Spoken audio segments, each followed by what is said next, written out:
Hello and welcome to the Gonzales Mitchell Show. I'm Clay Mitchell. Patrick's on assignment. Today, our guest is Isabel Mercedes Cumming. She served as the Baltimore City Inspector General since 2018, and she became the first woman and first Hispanic to hold this position, and the first Inspector General to serve a full 5 year or 6 year term. One of the most important things she did was lead an effort to make the Office of the Inspector General independent from the mayor's office, which is very crucial to the proper functioning of her office. Madam Inspector General, welcome to the Gonzales Mitchell Show. Thank you very much for having me. I truly appreciate it. Now, for those who don't know, and some people don't, what is the function of the Office of Inspector General there in Baltimore City? Sure. I think a lot of people don't know exactly what an inspector general does, but I like to call the inspector general the people's watchdog because I work for the citizens. I am the person that watches out for financial waste, fraud, and abuse. And if there's my jurisdiction includes any monies going out of Baltimore City, contractors, just where is our money going? So a strong inspector general helps make for a stronger government. And we do not work for, like, for instance, I don't work for the mayor. I work for the people. And you can obviously, anybody, you don't have to have a law degree to know this. Anybody can see if you report to the mayor, there's conflicts of interest all over the place. And as a lawyer, you have to have independence in order to do your job properly. Correct. That that you've been involved with the Inspector General's Association nationwide. Yeah. You hold a post there, correct? Yes, I'm number two. I'm the first vice president of the Association of Inspectors General, and that's a nationwide. Actually, it's international. We have people in Wow. Canada and Puerto Rico, and we have people in Mexico, and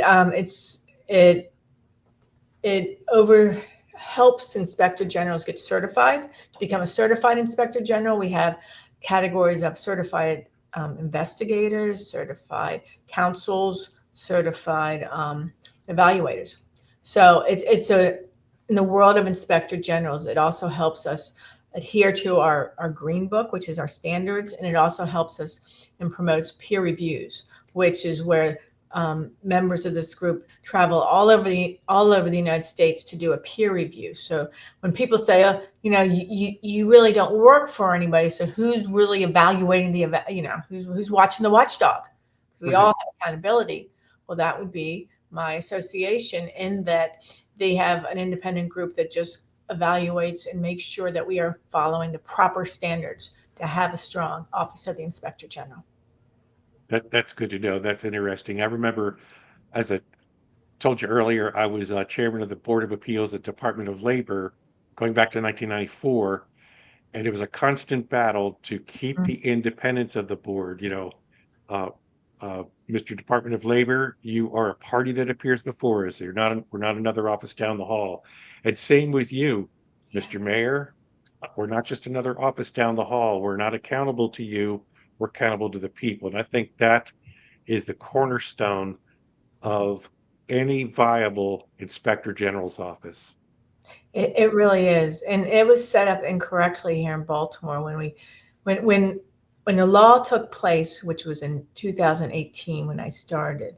And when I first started, I was hired by Catherine Pugh, Mayor Catherine Pugh, and within a short time, issues arose with her. And but the citizens voted in that 2018 in November. They voted by 82% to make this office independent. But there was a fatal flaw in that. The office was quote unquote independent, but my oversight board was the mayor, the council president, the comptroller, the solicitor, and a councilman.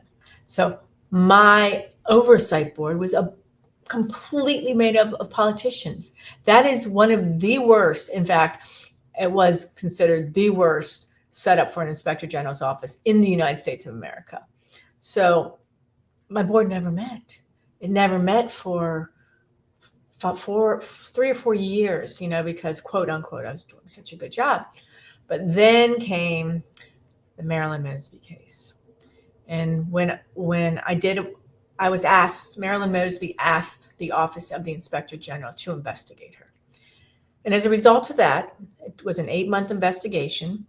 And as a result of that came all that followed it. But there came a time when she was very unhappy with my report. And in fact, at one point, the NAACP protested against me. We had everybody saying that I was a racist.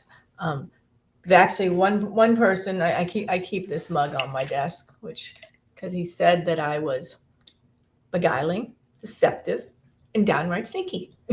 So, of course, he turned out one of the best friends. But as a result of that, suddenly her husband's on my advisory board, and the board has to meet. So that's when I knew always that I was going to have to fight the setup of the Baltimore City Inspector General's office advisory board. And that's when the first time they meet, I immediately go into a 10-minute speech about how every single member of that board needs to recuse themselves because they're all conflicted. I've either investigated them or I've investigated their position. So that became a big battle. But as always, for Baltimore, the citizens came behind us. Adet Ramos, who was a legislator, she bravely put forth a bill, and the citizens voted 88% that this office would have a citizen-based advisory board. And they changed history. Always grateful to the public because that is who makes this office effective. This is their office. Like I said, it's wonderful to have an independent inspector general. You've been in those cases. You've been involved in a lot of other high visibility cases. Can you talk about some of those? Oh, it's been 8 years now, believe it or not. It has been very interesting. Baltimore is just such a wonderful, eclectic place. But I think the third year I had been here, I had been survived three different mayors, 5 different police commissioners, 2 comptrollers, 2 state's attorneys, and just 3 council presidents. So, but all that time, just one inspector general. So, when people say, how do you do it? I keep moving forward. I never, never, never give up. And, I feel very strongly in some of the cases. Well, Mayor Pugh, with Mayor Pugh, we had the Healthy Holly case, and I was involved in that. We had involving the school system. The retirement wasn't set up, but luckily, as you learn how to do this job more and more, working with the superintendent, we were able to make sure that over 583 people could get their retirement, which hadn't been set up, and they were just on the verge of retiring. So that one meant a lot to me. The Marilyn Mosby, the water bills here in Baltimore, we had with housing, we had Department of Transportation, we had HR. I mean, this office has pretty much, the health department, we've pretty much hit every single department because we work from tips that we receive from the public. Okay, there's no star chamber here.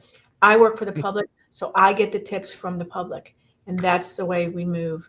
And so, we average 800 complaints a year. Past couple of years, we've been identifying about $7 or $8 million every year. My whole budget is only $2.4 million, and I have 18 people. So we work like we should. We work very accountable. We're very lean. We're a very hardworking group here, and I'm very, very proud of my team. I might be the face of the office, but they run this engine totally. Now, on your staff, is it just lawyers, or do you have accountants, or I what's have behind a the thrust? single lawyer, and Oh, I have a oh, single accountant. oh, wow. I have are people that are very intelligent and very can blend anywhere. No one really knows Yeah. what my staff looks like, but I can tell you we've gone undercover to a lot of different places. I have a staff that are people that get along really well with people because you Mhm. have to. You have to be able to do that. There are also people that can analyze quick. They may have had some investigative background, but they're not what people think they are. They could be the person right next to you. Well, that goes to your on your coffee cup, the sneaky part, correct? No, I'm effective. Oh, effective. There you go. That's great. Now, what year are you in this term? You say you have a 6-year term, Yeah. Oh, I finished the 6-year term, so I am in right? year one of my second 6-year term. 6-year term, great. And the process of nominating and confirming the inspector general is how? My board met in I think it was either in November, and they unanimously voted to keep me on. Yeah. And So the mayor's office I doesn't really have to sign off on that. no, It's just the board. just the Good, board. New good. Terry. I work for the people, so that's why that was the end of it. That's the way the law is written. One of the cases I saw, I followed over this past year on the news channels was the the sad case involving the Baltimore Department of Public Works. What happened there? Yeah, that one means a lot to me, because I have really gotten to know the hardworking men and women of the Department of Public Works. And what happened was they were the forgotten department in that people never focused on them. For instance, even I mean, it's just facts. ARPA, we got 641 million of that. 10 million went to DPW. Hmm. But what happened was, we received complaints that these gentlemen were going out to 100-degree weather without water, without Gatorade, without anything. So in order to see them in the morning, you have to be there by 5 o'clock in the morning because they go out that time. So we got up at 5 o'clock in the morning. I went out there, and sure enough, everything I was told was true. There was no water. These guys were going out. Everything was there was no cooling stations. There was no Gatorade. There was nothing, and the bathrooms were just unbelievable. In fact, so what happened was they took a picture of me holding an empty trash bucket with dirty water and a thing floating in it, and that's what it was. That was their option. So Uh, we went back immediately and we wrote a report that this, and this has to be corrected. They wrote to me and told me that it had all been corrected. Well, I've been here too long. I mean, we have many cases, including the mummified rat, which is another story. But anyway, so I went back out because truth but verify is one of my mottos. I went back out, and sure enough, it wasn't. I had to run out, and my team we did 10 spots on one day. And one of the things that we also found was that there's Cherry Hill and there's Bowling. And when we went to Bowley's, it turned out that when you walk through the men's room, there's no toilet paper. That's where I uh, learned I had to ask for toilet paper. They had to ask for toilet paper. So that became a big issue too, that conditions had gotten so bad that people had to ask for toilet paper. So as a result of that, we wrote a tremendous report, and a lot of changes have happened. Sadly, though, after writing the report, that the big report that outlining the lack of water, the lack of everything, the lack of cooling, there just no air conditioning. Mr. Silver passed away. Mr. Silver died of heat exhaustion, after I had written the report. mhm. That caused everybody to realize that this is very real and this is very serious. And so since then, we've done reports about the lack of health care, the lack of the poor medical condition, the culture that has existed because the abused become the abuser if the training cycle isn't broken. And so in the end, we've probably issued close to 400 pages, 6 reports, 400 pages. Tremendous amount of changes has been happening. And now we're fighting to make sure these men get the proper raises that they truly deserve. Because, like I say, I'm nobody. They have a union. The union was asleep at the wheel, been asleep for a long time. These gentlemen have been getting 15 cents an hour hazard pay for 30 years. Think about it. Oh, 30 years, 15 cents an hour. oh, So, so now all the attention focused on them. Now we're hopefully these gentlemen will get the what they're essential workers. And what happened was there was a hearing. There was a hearing, and at the hearing, all the gentlemen had enough courage to speak, and the stories were unbelievable. And what was so sad was no one really paid attention that night and whatever, and a lot of people missed it. And so what I did was I then clipped all their different stories, and once a day I would post a DPW story, and that made people realize and made people really listen. And there's been now 3 television stories about the DPW series of what happened, and in the men's story. Because you know I can fight, but boy, they can fight so much better than me when people listen.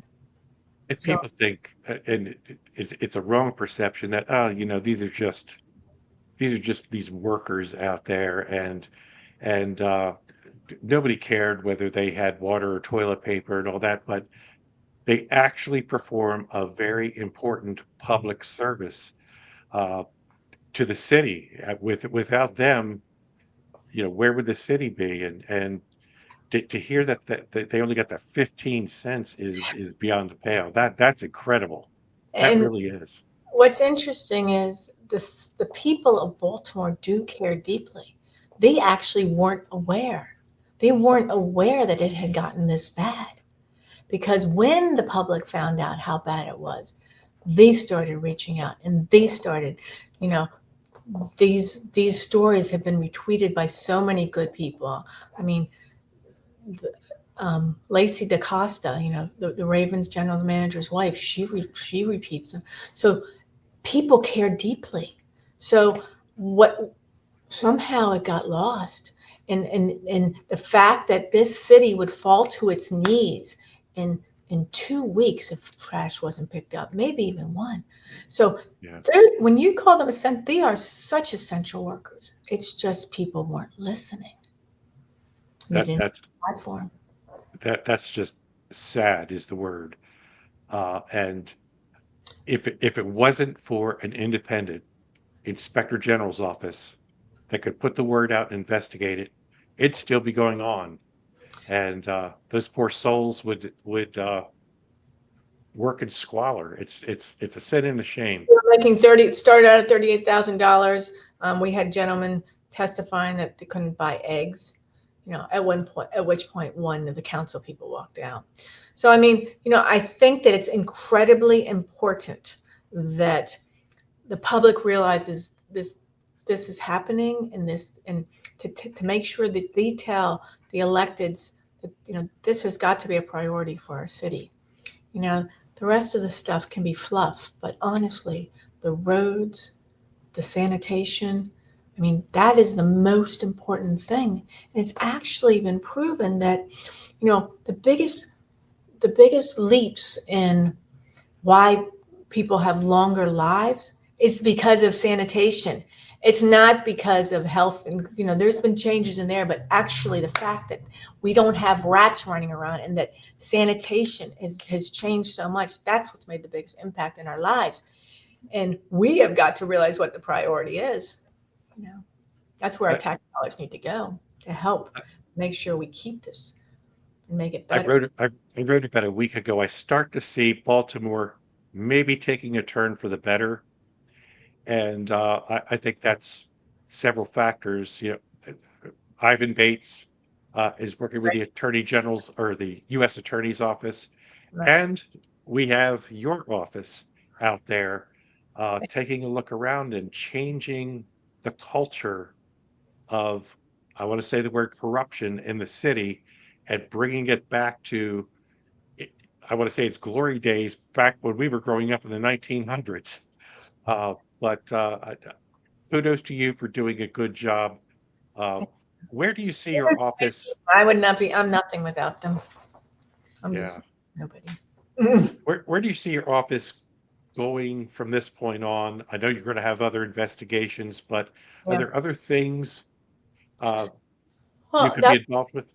yeah, I really like one of the things that we really wanted was we really wanted to have an agent that was dedicated to the Department of Public Works.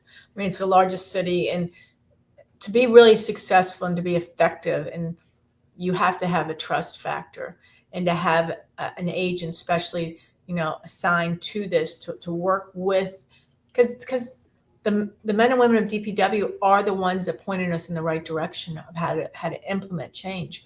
So that's one thing I thought was incredibly important, and I'm really hoping that gets added back to our budget, because our budget was not, considering that, we've saved over 50 some $1 million, you would think, and we cost $2.4 million, that they would be okay with one person. I mean, no one has a return on investment like us, and Right, right. they cut that. So if the public wants to help at all, that's where I could really use some help. Just trying to get that one person back into my budget. And we Well, also run ethics. I also am the whistleblower person. So, I mean, this office does a lot to ensure good governance. So, now, someone asked me this week, well, who's going to be on the Gonzales Mitchell show this week? I said, Joey Jett's mother. Yeah, that's true. he's a Baltimore and big celebrity now. How's Joey doing? And tell us what he does. Joey's doing very well. Joey Jett is my son. He is a professional skateboarder. He became famous when he was 7 years old. So it's kind of interesting. My son has 200,000 followers on Instagram. Mom, Yeah. 2,000. So he was on the Do Tour at the age of 7. He traveled the world. He went pro at 18. Mike Vallely made him pro. He has consistently given back. He raised $45,000 for the Inner Harbor Skate Park. He Right. runs a program for children called Create and Skate, and it is unbelievable. It's so cool. It's at Charm City Skate Park, and he has camps and everything. And it is a nonprofit called the Be More Youth Skate Project, which really gives back to Baltimore. Let's see. Oh, I have a picture in case people wonder how good he is. Sure. This is him jumping over his mother Oh at my, Harbor Skate Park. that's great. And Yeah, he won best in Baltimore too, for the best kid class. Yeah, he's a and very anytime I think, the younger generation, it's the world's just going downhill. I see someone like that who takes an idea and a skill and turns it into a business, yeah, and not just that, becomes a part of Baltimore and becomes a part of the culture and someone to look up to. So yeah. my hat's off to your son. Thank you. He's a great role model for the kids, and he's also a fashion designer. So he developed a whole line of clothing called Jet Brand, which is really good clothes, I will say. So Well, anybody I'll go online if they make extra large. I'm a customer. extra large, I know that 2X. We go up to 2X. Yeah, Oh man, then I'm in like Flint, man. That's great. That's great. That's great. yeah. Well, He's a really Isabel, it was a pleasure having you on.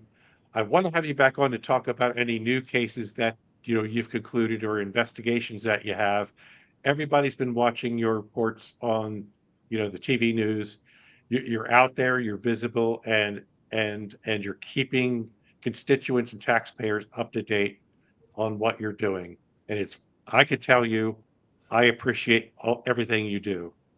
It's accountability. We all have to be accountable. Now, Accountable. where's Speaking Patrick? of We gotta say goodbye to him or something, don't we? Yeah, yeah, yeah. I look at the clock on the wall. Isabel, you're right. Yeah. Patrick's on assignment somewhere. You know, Who knows? He's probably gallivanting doing something, but You you're want me to right. find, do you want me to find? Are you asking me to investigate for Patrick? Hey, I'd like to put you on retainer to see what he's up to. We have to do a secret investigation on Patrick. I'm telling you. I'm telling He'll you. never miss another podcast with me if we do that. That's great. That's great. And you'll be on channel 45, the Patrick Gonzales case. Yes, That's great.